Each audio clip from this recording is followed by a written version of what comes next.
व्यासपीठावर बसलेले सर्व सन्माननीय आदरणीय माझे नेते आणि हिंदुहृदय सम्राट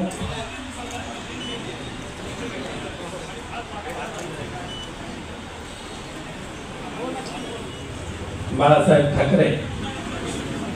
यांना वंदन करून माझे पक्षप्रमुख माननीय उद्धवजी ठाकरे, माननीय आदित्यजी ठाकरे, आघाडीचे सर्वच मान्यवर नेते माननीय सोनियाजी असतील, माननीय राहुलजी असतील, माननीय शरद पवार साहेब असतील, माननीय अरविंदजी केजरीवाल असतील, यांना शतशः वंदन करतो। व्यासपीठावर बसलेले सर्व सन्माननीय आदरणीय माझे नेते आणि हिंदुहृदय सम्राट